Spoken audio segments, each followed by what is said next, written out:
to another brand new episode of Gar Borras' Time Machine. Gar, this is episode 28, and it's going to be a real fun one. We're going to be talking about the classic 1974 film, Earthquake. Now, Gar, what do you remember from that film? When I first kind of approached you about doing this episode, you told me that you had a lot of kind of background information and fun facts that you wanted to share, so I'll let you get right into some of that.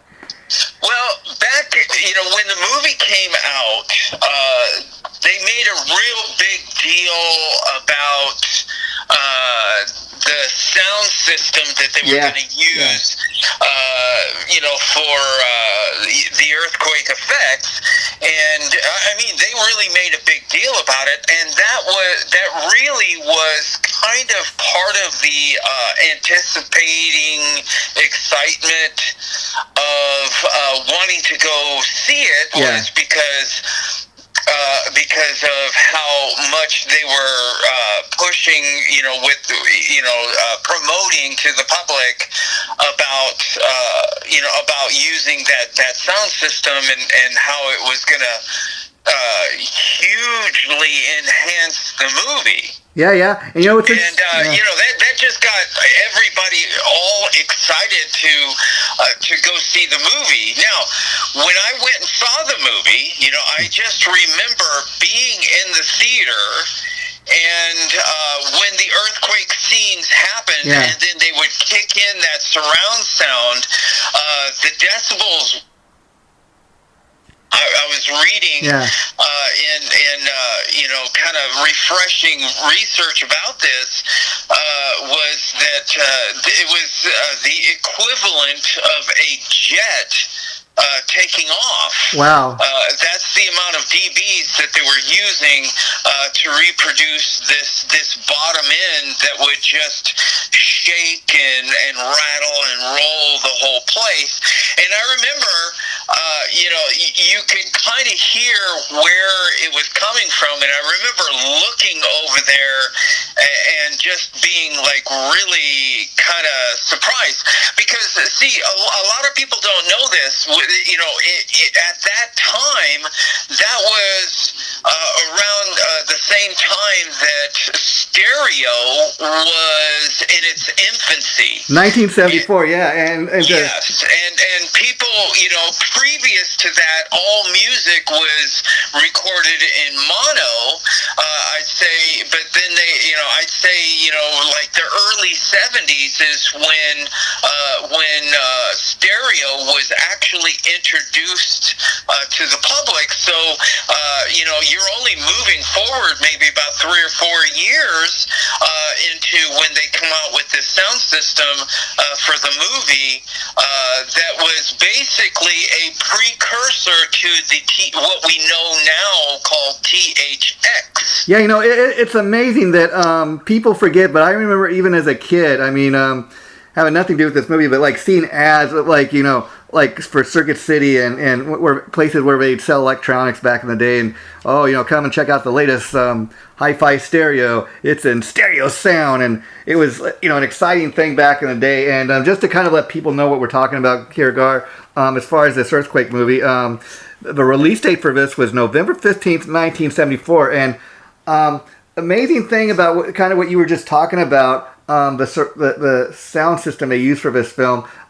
Initially, what they wanted to do was they looked at this as making what they called like an event movie, where they wanted people to actually not just with the sound, experience the earthquake in the sense that you would go to the movies, and because of extreme sound, you maybe even have somehow figure a way for the building or the seats to shake, so people actually think they're living through an earthquake, or kind of had that what's taking place on the screen. Oh boy, this is really. And they tried that. They tested it, but apparently what happened is some of the places where they tested it, like the stucco and some of the it was a little too extreme, and some of the plaster started shaking off the wall. Say, okay, we can't do this because people are going to get hurt. But as I was watching the film, prepping for today's episode yesterday, once the earthquake starts happening, it starts kind of off slow, with a few little tremors, and then it moves up to a major earthquake. The buildup of it was throughout the entire film. And then once it starts, you hear that sound. I'm just watching it on my TV screen, and it almost feels like it's really taking place. Well, for me, I'm a bass player. Yeah. And of course, that was the big attraction for me. Well, I'm a singer now. Yeah.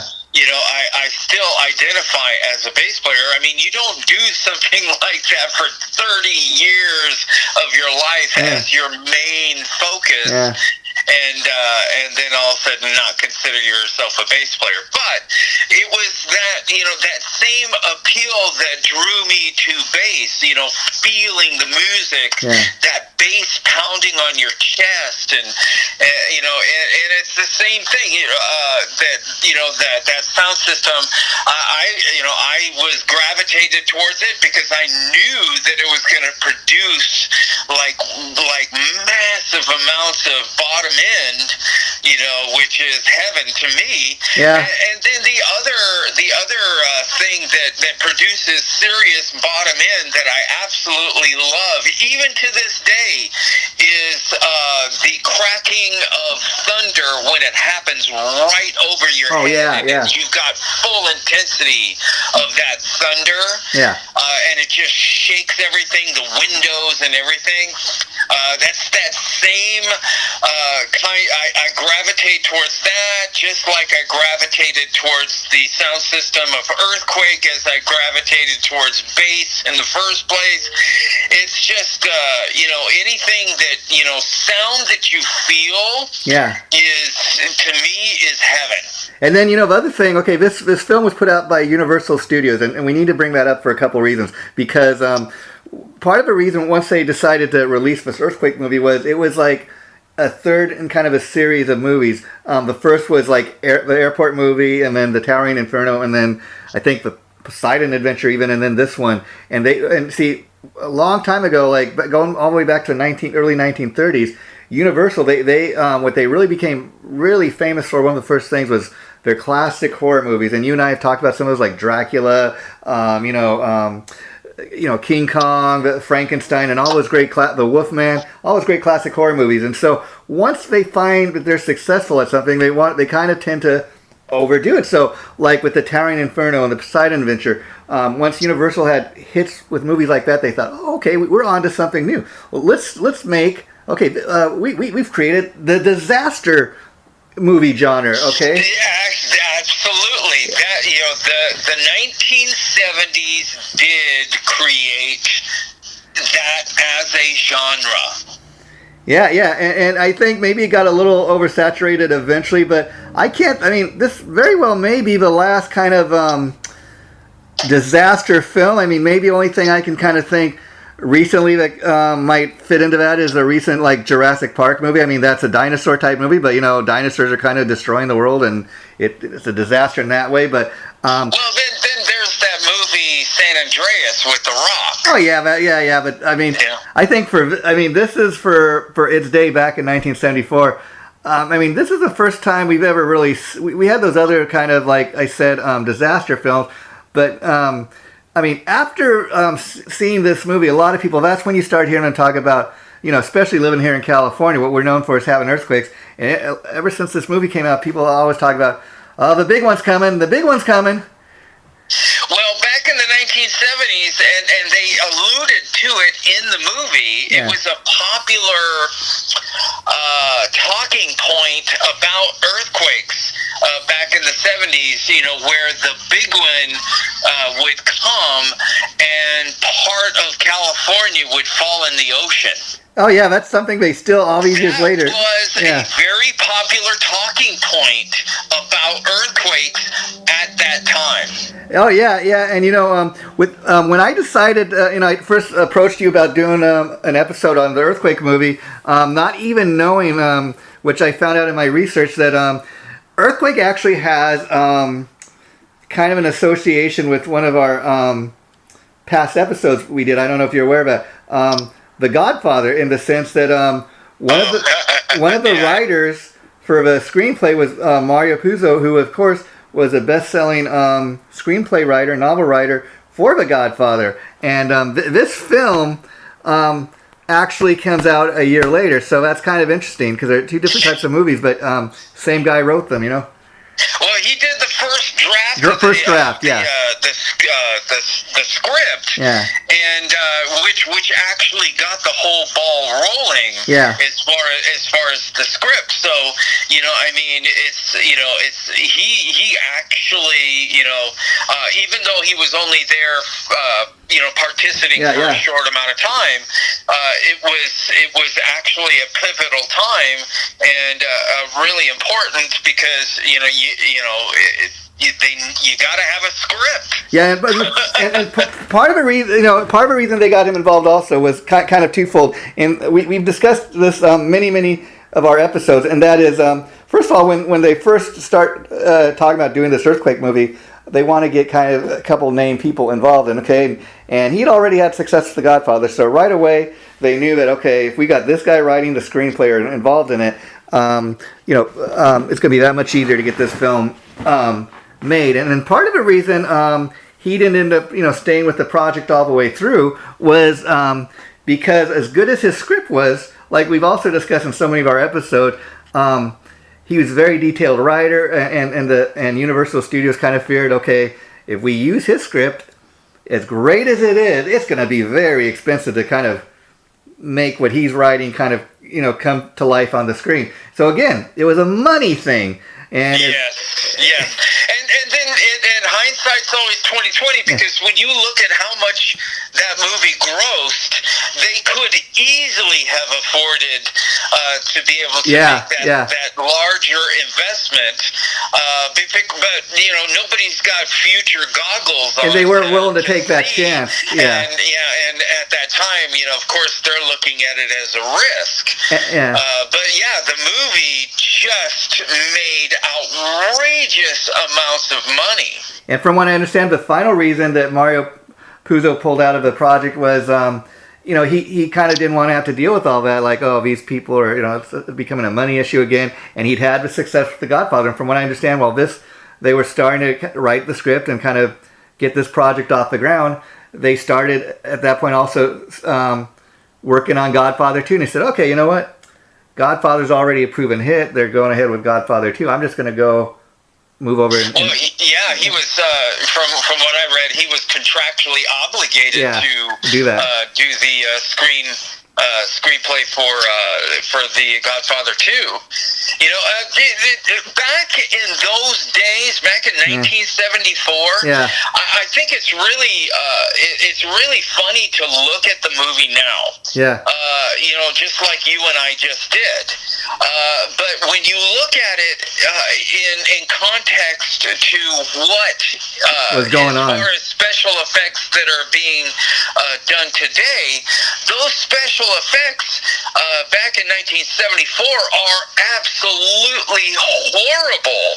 Yeah. But back in 1974, those special effects were considered state-of-the-art, cutting edge for the time. Yeah, and I was reading that, you were talking about the sound system that was used for this film. It was such an amazing sound system that they used, and the sound for the film was like just so dead on and such an important part of the film that they did win an Academy Award for Best Sound, if you can even imagine that.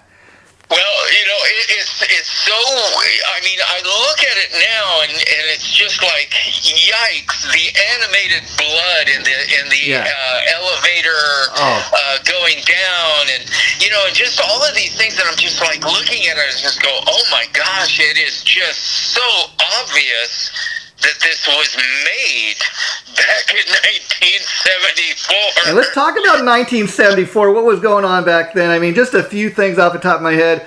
Richard Nixon was president. You had TV shows like, Happy Days, I think, was just, getting kicked off and things like that. The world was a very different place. And as far as this film, I was reading, they had a budget of $89.7 million to work with. That was their budget. And it sounds like a lot of money, but by today's standards, it's nothing. And another thing that makes this such a great film is the ensemble cast, and we're going to talk about now. The starring actor here is Charlton Heston. We of course knew him from Planet of the Apes. and the Ten Commandments. Those are two great classic films that come to mind. And then he's doing this now, and he definitely was the star of this. Well, my favorite Charlton Heston movie is a movie that was a huge box office, extravaganza when it was released back in the 1960s. Yeah. But by today's standards, nobody knows anything really. It's just a movie that's completely lost in the shuffle. Yeah. But it is a all-time favorite for me. And what's that? A movie called El Cid. And to this day, I still am looking for a copy of that movie. I'll have to get on that, see if we can find that. Every time I remember, say like I go on Amazon, I'm Amazon Movies or whatever, looking for stuff, I'll put in the search and I'll type in El Cid, because it's a movie based on a true story of a warrior hero in Portugal, way back in the sword fighting days. Where you I'm gonna have to look that one up, my friend. And all wow. that stuff. Yeah. It was starring Charlton Heston and Sophia Loren. Oh wow. And it was a very dramatic movie, and my parents went to the theater to see it, and it was such a big deal at the theater. They treated the movie like you were actually going to a play. You know how you get playwright booklet with the layout of the play. I don't know what they call that, the program. Yeah, the play bill. And then people would keep the program as a keepsake. Yeah. Well, when you went and saw El Cid, they gave you a program, and my parents gave it to me, and I was just like all over it,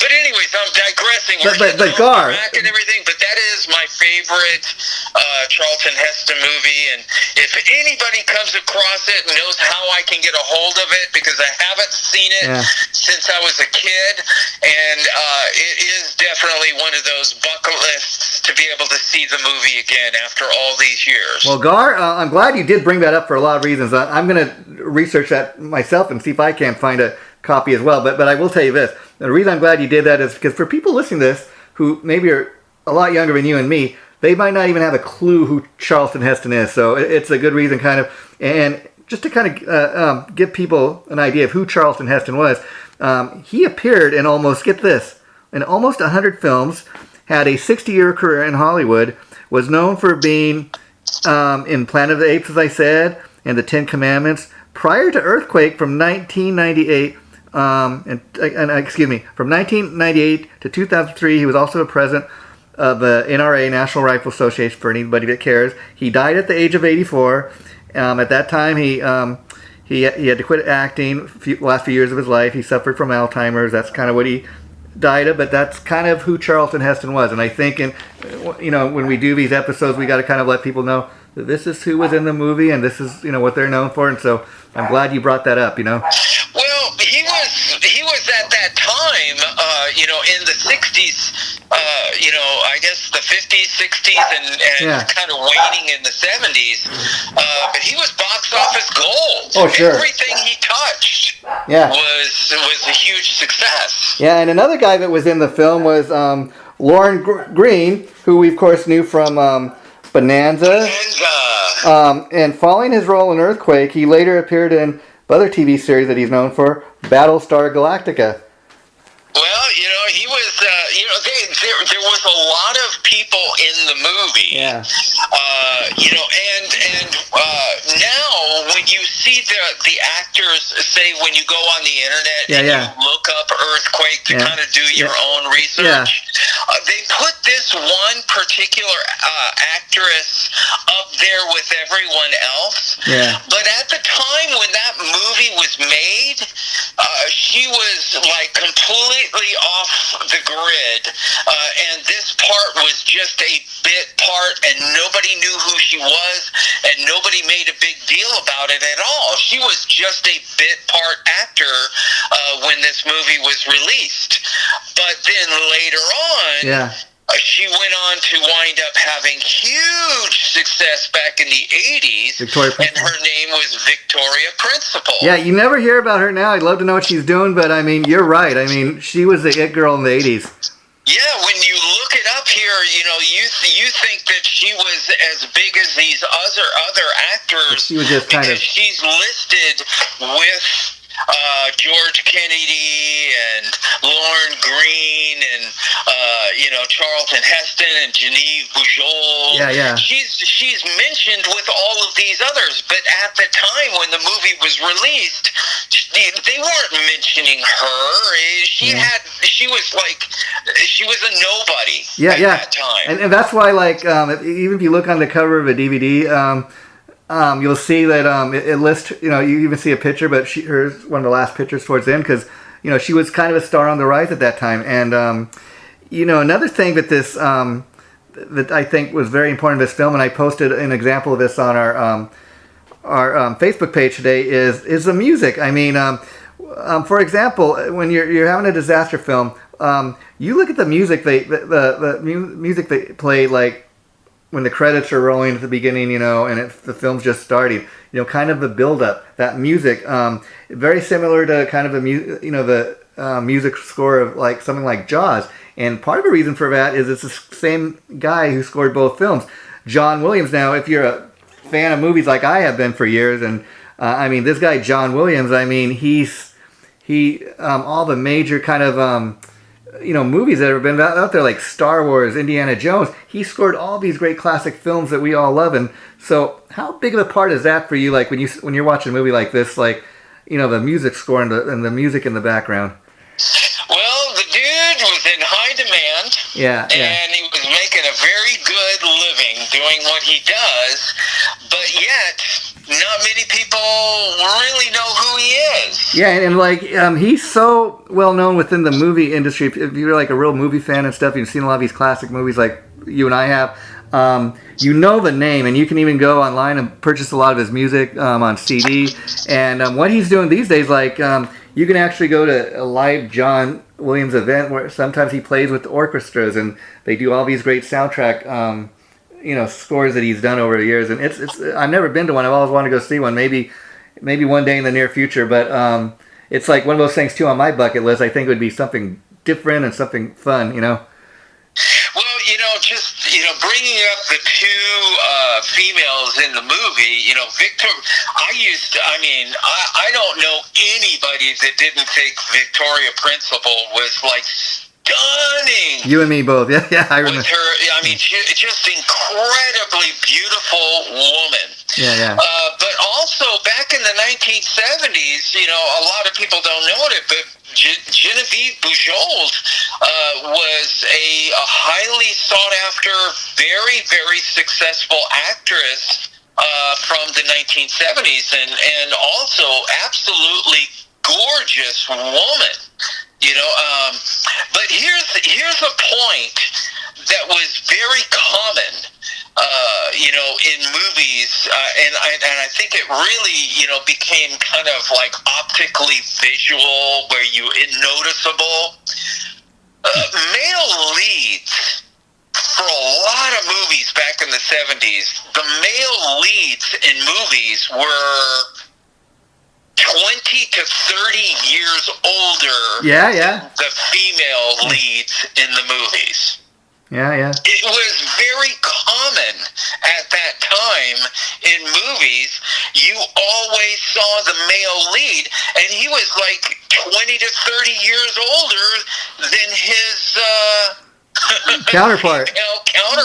Yeah, and then I remember back in the day too, when I was growing up, you'd go see films, and a lot of times they'd have, like you said, the guy with a younger woman. But if a woman was like kind of an older woman with a younger guy, she's kind of made out to be a whore, or just kind of reverse roles there. Well, there's another thing that's just kind of sticks out in the movie, is the fact that in the movie, in doing my research, it was the constraints of the studios in cutting back on scenes. Yeah. Stuff like that. But the truth of the matter is the final product lends you to believe that in the movie they're saying that it's okay for the male lead to cheat on his wife and like totally bail on her for the other woman. Okay. I'm glad you brought that up. I almost would have forgot, but yeah, that's something I picked up in watching the film yesterday right away. Is I like, okay, so, even after the earthquake's taking place, he encounters his wife, and and they get in an argument, and she's like, "Oh, you're going to go see the other woman now. Don't you think I'm your wife? Does she really matter more to me?" And she's like, "Well, I care about her too, and I care about the boy." And I'm like, wow, just flat out, wow. See what I'm saying? Yeah. And they were literally portraying it that was okay. Yeah, and but the thing I love about the film too is that the different kind of stories going throughout the movie. I mean, like you had, in watching the film, like I said at the beginning, the earthquake doesn't happen right away. There's little tremors, and then there's a huge kind of quake halfway through the film. It's kind of the build up, and then once you kind of know, okay, once the earthquake hits, you're like, it kind of makes you realize, like you wake up today and you think you're gonna live another day, but depending on how the day goes, I mean, like if a major earthquake was to hit Los Angeles like that, okay, some people are going to live through the day, some people are not, some people are going to die. You could go out the door and you could get shot, or you get in a car accident, your life could end. I mean, the different stories, like the one guy, one black guy, I think George Kennedy was the actor, the guy who played the motorcycle rider. He's kind of like an evil type. The hero character of Earthquake. Yeah, and what was interesting about his storyline is he's trying to become this famous kind of evil Knievel type of character, and he's going out there and he's built a ramp and he's built all this stuff, and kind of when he wakes up that morning, he thinks his dream's about ready to come true, and then his dream kind of gets smashed, because of this earthquake. Because of the earthquake. Yeah. And that's just everyday life, but I kind of liked how they did that with the film. Well, it's, the evil Knievel. Yeah. Because evil Knievel at that time was, hugely popular. Oh, sure. And the guy was a crazy man.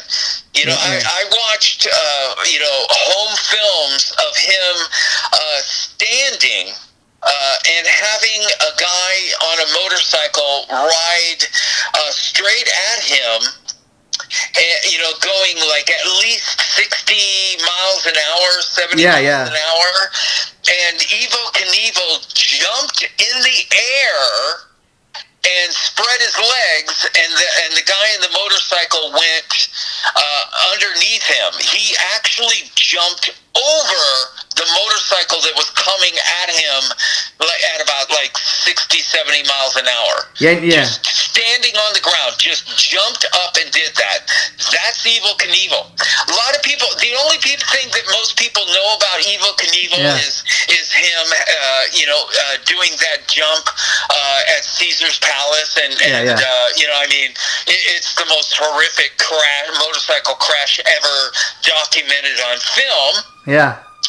But, I watched film, TV programs of him when he was coming up the ranks as a daredevil, doing a lot of these things when he was just at home with somebody with a film camera filming him do some of these crazy things.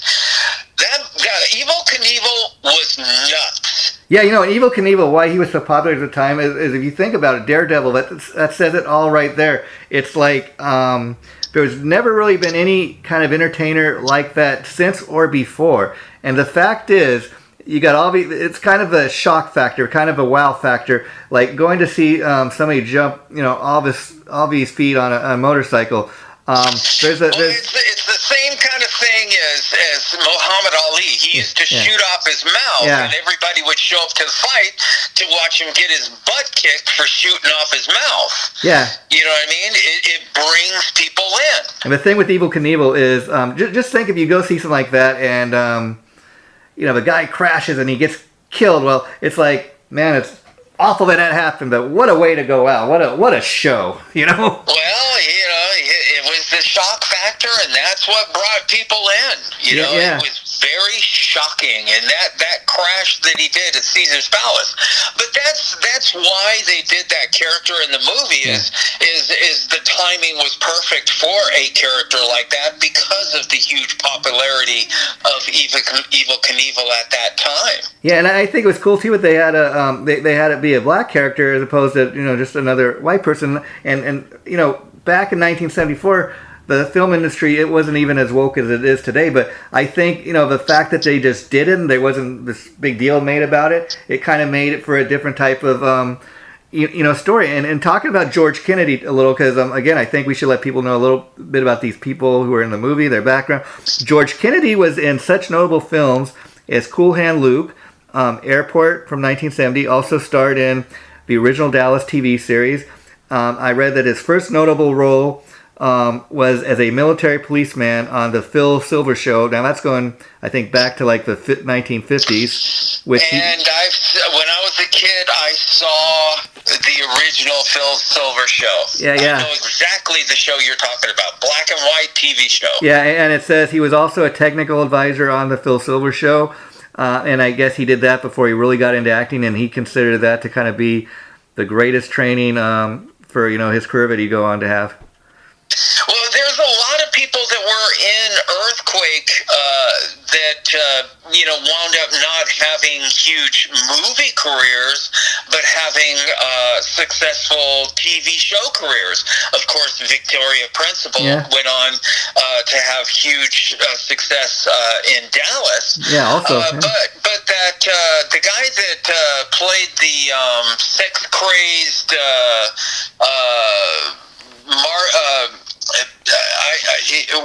what do they call that? Where they have the military to kind of help police during disasters. I know. I forgot what that's called. National Guard. Yeah, National Guard. Yeah. Well, the guy that played that kind of nut National Guard. Yeah. He had a very successful TV career. Marjo Gortner. A lot of people don't know because it's, his success in TV was back in the 80s, but he was all over TV back in the 80s. Yeah, and that was another story throughout the Earthquake movie that kind of intrigued me, because right away when you see this guy, he's a little off. He's not all there. I mean, the first time we kind of realized that is he threatens to shoot the girl, because she's hungry and she's stealing food from a store, and you're not supposed to do that. And then he shoots those other guys and kills one of the guys for stealing, and then he threatens to kill the cop. And then by the, in the movie when he gets killed, it's because he really goes crazy and tries to rape the girl. I'm like, wow, Well,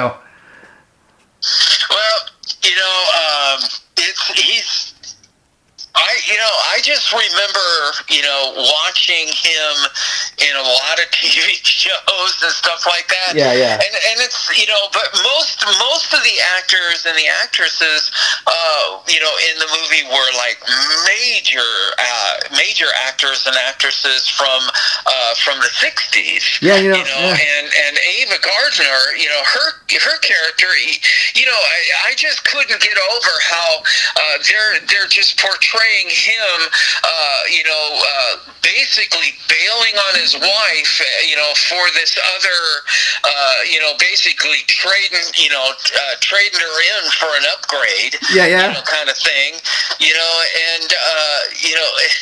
and yet the movie, they're portraying his wife as a bad guy. Yeah, and I even like the part where Lauren Greene, who plays his father-in-law, offers to promote him within his company, and he doesn't. The father-in-law doesn't have any clue that he's cheating on his daughter, and he kind of turns down the job offer. Says, "I think I better think about that." Well, you have to. I mean, really, it's kind of trippy. Yeah. To think about this, because that's indicative of what was socially acceptable at the time back in the 70s. Yeah, and totally is not acceptable now. Oh, of course not. And one final thing I should bring up. You made a great point, but a lot of these actors had been, done TV stuff and done other movies at the time. I mean, other thing I was interested, kind of amazed to learn about George Kennedy that I did not know.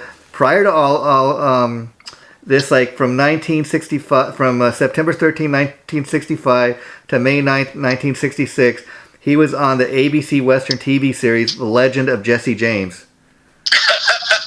So, I mean, wow.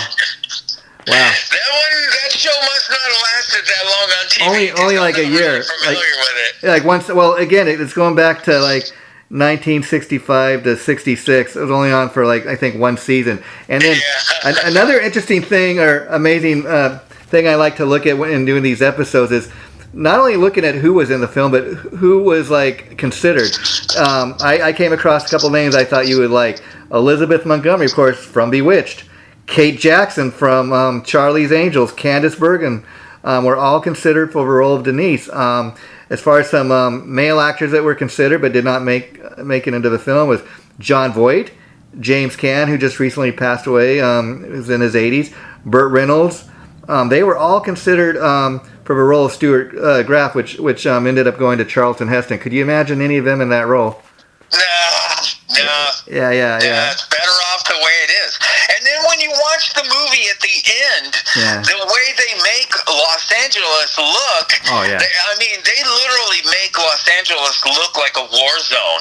Yeah, and that's the thing with when the film ended, it wasn't such a happy ending. I mean, I kind of got the, you kind of had it tied up as far as, okay, we knew a little boy that kind of got hurt. He was going to live. He was going to be all right. We knew Lauren Greene's character had passed away. That's another interesting thing in the film where once they knew he passed away, the doctor told the nurse, no, I don't want any of his family to know right away. I don't want them to be notified that he's passed on. We just want to give good news, which I thought, okay, that's kind of interesting. I don't think, if that was the real world, I don't know that would be the case. But, well, it's just so trippy to see, because, okay, the reason why I'm bringing up how they make Los Angeles look like a war zone is because, I was around and I actually drove around Northridge after the Northridge earthquake. And, it did not look like that. It was a very large earthquake. Yeah. And I was also around in the Simi Valley. Simi Valley earthquake back in 1971. Wow. So I know what powerful earthquakes, feel like and everything like that. And the truth of the matter is, I've lived through a lot of earthquakes. I've lived. I'm in my mid-60s right now, and I have lived my entire life in Southern California. Never lived through anything like that. So I know earthquakes. Yeah. And I think the most important thing that I would want to convey to the public that doesn't know anything or has never experienced an earthquake, of course, when you experience something for the first time, something that you have never experienced before, and it's very disconcerting because it's literally the ground shaking. Yeah. But the truth of the matter is earthquakes are not measured by intensity, by how hard the shaking is going on. Because when an earthquake occurs, it's the same intensity. But what they do measure earthquakes is the duration, how long the earthquake lasts. The damage, how many deaths. The earth is not going to shake any harder than it's shaking what you're experiencing. But the longer it shakes, the more damage occurs because of how long the shaking is going on. Yeah, does that make sense? Oh, yeah, and here's so you're not going to sit here and be in the earthquake and have it get worse and worse and worse. when you're actually experiencing the earthquake, that's pretty much what you're going to experience. But what you really don't want is you don't want that earthquake to last a long time, because the longer it lasts, the worse. The more damage is going to happen. And that's really, I mean, basically what happens nowadays when I experience an earthquake, and most of them happen early in the morning. Yeah, yeah. Really, really early. Say, sometimes around 3, 4, 5 o'clock in the morning. Most of them really happen around that kind of a time. But I've experienced, and I'm so experienced with it. I won't even wake up. I'll just kind of groggily get out of bed, go stand in a doorway, wait for the shaking to get to end, and then I'll just go right back to bed. You know why I'll go right back to bed? Because it doesn't matter what they say on the news. Nobody's going to know what happened or where it came from for at least a couple hours. Oh, yeah, yeah. And so if you experience an earthquake and immediately you turn on the TV, all you're going to know is we just had an earthquake. You're not going to know about the intensity. You're not going to know where it was centered. You're not going to know anything for a couple hours. So forget about it. Go back to bed. Get some sleep, wake up later on. By the time you wake up, guess what? Now you're going to know what actually happened. Yeah, and oftentimes on the news I don't know if they like to, but they over-dramatize what's actually going on.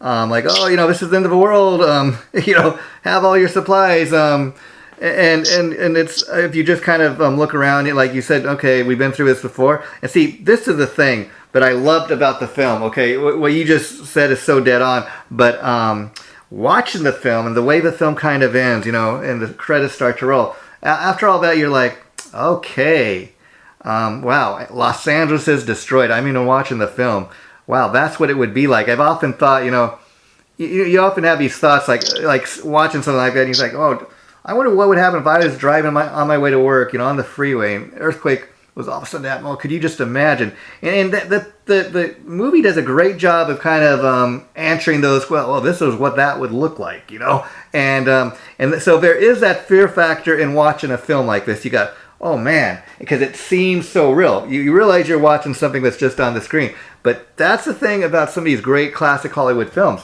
They did such a great job of making that seem like a real earthquake. That is why they won for Academy Award for visual effects. That's why they won for the sound system they used, because it seemed so real to people watching it, Well, back in 1974, that was considered cutting edge, state of the art. And when the movie was reviewed, nobody panned them on their special effects. Yeah. Everybody, that was one of the things that, people that were doing reviews on the movie were giving kudos to, was the special effects.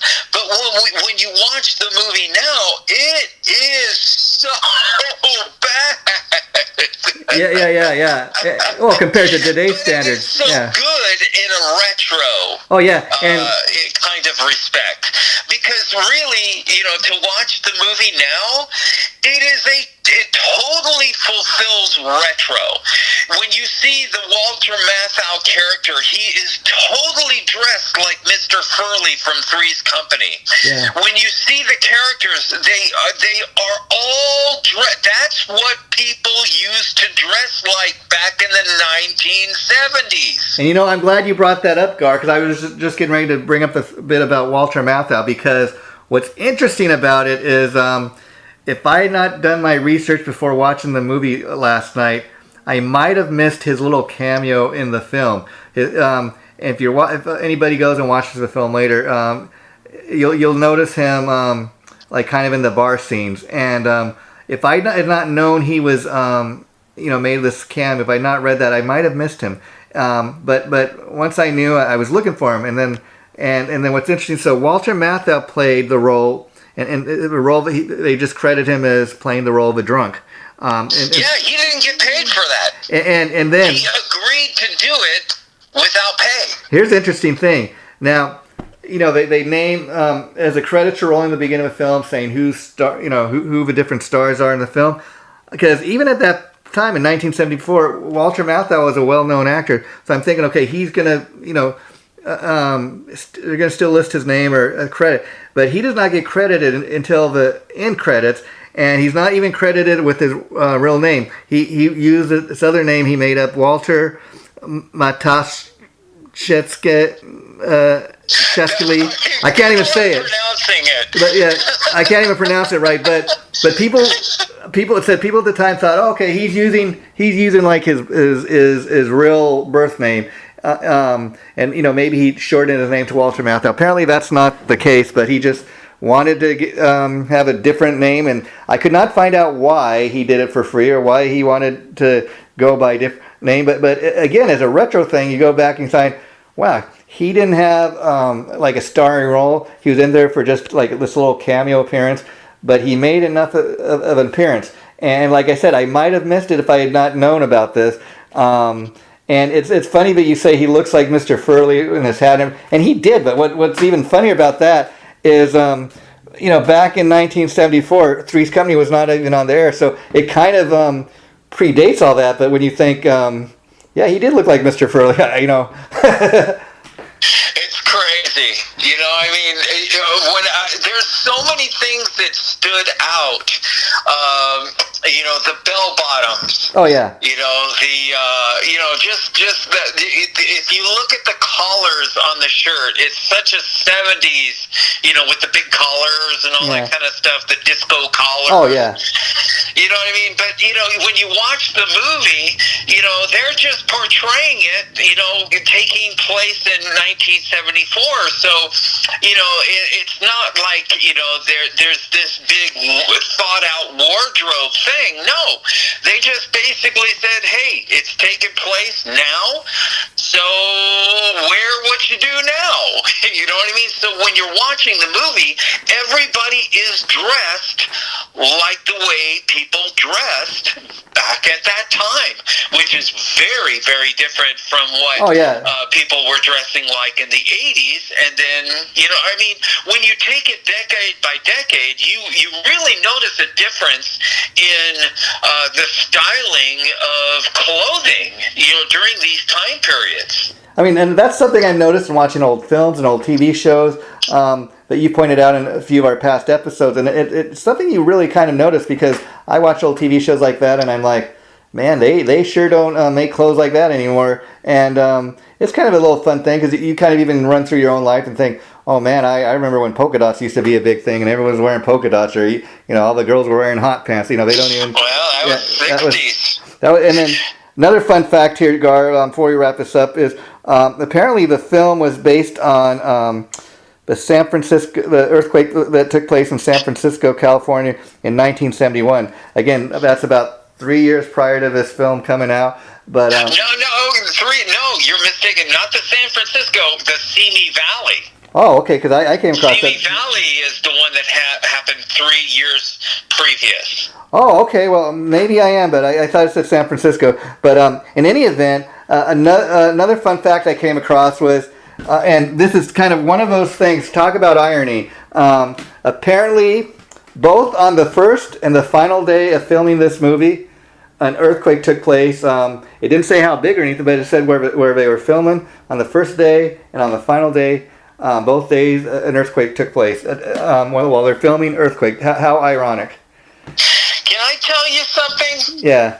I want to tell you my experience as a child, I would say maybe in about the 4th grade or so. Sure. When the Simi Valley earthquake hit. No, I don't think I was in the 4th grade. I was in middle school. Oh, age. wow. Yeah, okay.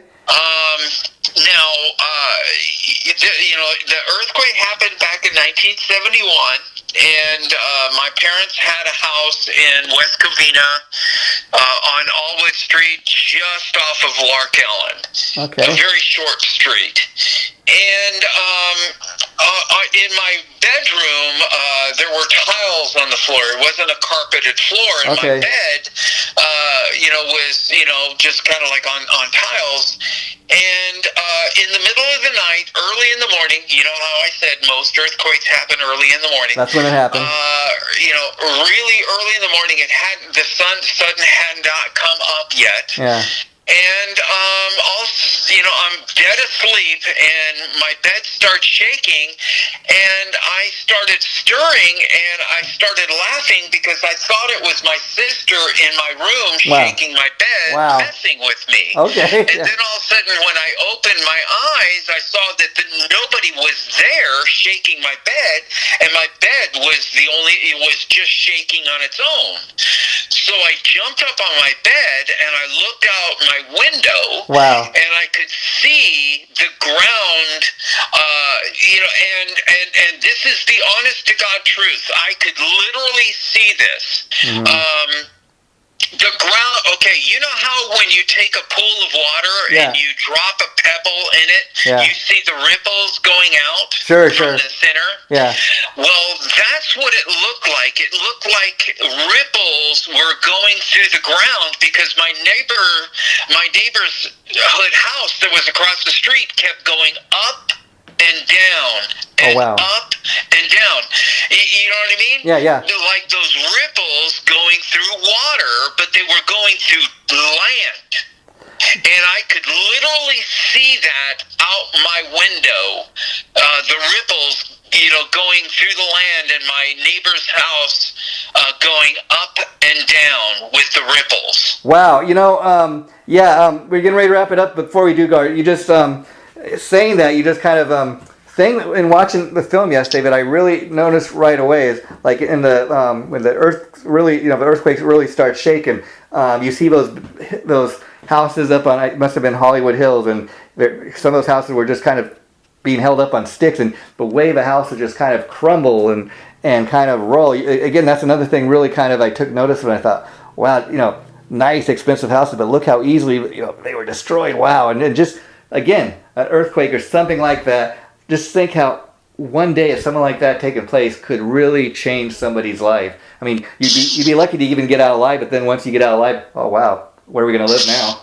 Our house. Well, let's put it this way. I'm not living my life worrying about when the next earthquake's going to happen. Oh, no, I'm with you there. I'm just talking about, like, watching the film. I apologize if that's the impression that that's not what I was getting at. Yeah. But, I am prepared, I got my, water stored, my canned goods and stuff like that,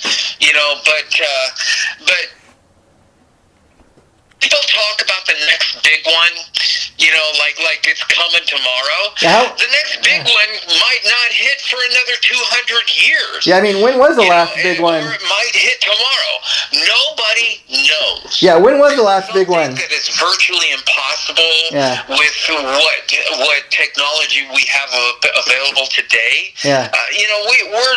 We can't predict these things. Nobody can, I don't think. Yeah. If they can't even predict if it's going to rain next week, when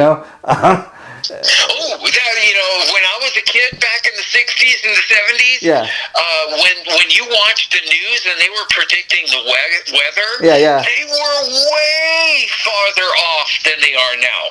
Nowadays, when they're a little bit off here or they're a little bit off, but I mean, the difference is staggering compared to what technology they have to predict the weather now compared to what technology they have to predict the weather back in the 60s and the 70s. Literally, back in the 60s and the 70s, the weather people on the weather channels would say it's going to rain, and then the next day, no rain and it's sunny. That is how off they used to be back in those days. So it's I just wanted to point that out. It doesn't really have anything to do with earthquake, but it really does have a lot to do with the differences between then and now. Yeah, you made the point. What used to be, the norm. compared to what the norm is now. Yeah, you made the point, Gar, because I'm with you. I'm not going to live in fear. I mean, if it happens, it happens, and I kind of will deal with what happens when it happens. But to live life in fear, I don't totally agree with. I mean, kind of to really wrap it up, I mean, I can't even sit here and tell you off the top of my head when was the last big one, you know? And so that's the thing in doing this film. It was a lot of fun to kind of go back and look, and I totally forgot, kind of like in doing my research. Yeah, they did used to have like these kind of disaster type films, and I think maybe it's time for a new one. And final thing on Earthquake is a lot of people may have not kind of forgot about this, but another thing that this Earthquake movie inspired. If you go on the Universal Studios tour in Hollywood, part of a tram ride is the part where they simulate a real life earthquake, and been on that ride, and that was all inspired by, interesting thing. They created that like years later. After, I don't know what year, but it's a still big part of their tour, and I just love going on it. You kind of, it's a simulated thing, you know that, but kind of like all these explosions going off as the tram is going by. It's a fun little thing, and it's part of a ride. So all these years later, it inspired that. Like I said, I've been on that ride. I think it came out back in the 80s. Yeah, in the 80s, but this film came out in 74, so that's what I'm saying. It hasn't been there all that long, a couple of years, and then Jason, can I,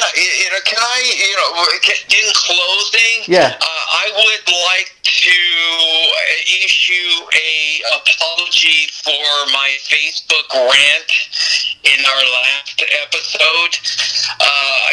Honestly, I get a chance to re-listen to it or anything like that. But my own personal impression of that rant was it was a lot more incoherent than really anything, and I have a feeling that it was so incoherent because I was so mad at the horrible, treatment that I was receiving from Facebook. But I just, well, it was a very lapse of me, just kind of losing it, literally publicly, and I would like to apologize for that kind of rant that pretty much came across much more incoherently. Well, that's all right if you want to apologize, Gar, and that's on you. But I will tell you this: kind of the funny thing about that is, for whatever reason, as we were doing that, the call kind of dropped, and normally what I would do is like kind of call back and we finish it. I thought, okay, we'll just end it there. And not that there was anything wrong with that, because I think people... Well, if you kept it, I would prefer if you cut it out. I'll see. Yeah, I'll see what... I don't think it represents... I'll see what we can do about that, but on the other side of the coin, I'll leave it in because it also represents me.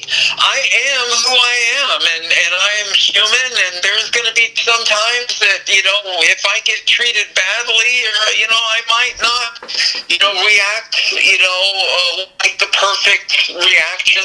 But Gar, my friend. Somebody might want, all nice and perfectly wrapped for human consumption on the internet. Yeah, Gar, my friend, you're human, so that's cool with me. But in really wrapping this up for today, I'll tell you a funny thing about that though is since we posted our episode on the Gong Show, in spite of all that, we're getting numbers like going up kind of every day, little by little. But what's funny is when I was doing the research for that show, I found a ton of stuff on YouTube, but like if you try to search other sites, not a whole lot of stuff on the Gong Show. But you know what? Since we posted our episode, I've been going in other rooms where, because people who have commented on our show have started posting in other groups about how much they loved the Gong Show, and that is only since we posted our episode. So, see, people are listening to our episodes. Well, that's really heartening to hear. You know what I mean? That, that's really what they call organic. Yeah, I kind of in this business, when you have somebody on the, people on the internet liking something and then going to other places and sharing, that is what is considered organic, which is the ultimate promotional vehicle. I really think so. In the old days, it was called word of mouth. Yeah. Well, word of mouth has evolved into something digital now, and what you just described is a modern day word of mouth that's occurring, which is the most critical element of advertisement. Yeah, I mean, it's amazing. Like our Three's Company episode, it's got like something like 15K views, and that's huge for one of our episodes. But each time we do this, I see it's growing more and more, so that's a good thing. And really wrapping up for today, I'm going to say goodbye, Gar. But before we do, just to let people know what's coming up next time, Gar and I are going to go back and look at some of the classic TV commercials from back in our day when we were growing up. Me and him are going to find like each 10 different these classic TV commercials to discuss next time. And the fun thing is, Gar and I never really know what we're going to discuss as far as I have no idea whatever 10 he's going to pick until we do it. So I think that'll be fun. It'll be interesting to see if we pick any of the same ones or if they're all different. And I think that's going to be a fun episode. So Gar, thanks for doing this again, and we will talk. This episode will be posted next Saturday, so be on the lookout for it. Absolutely my pleasure, brother. Take care, my friend. I'm doing it. Okay, bye-bye.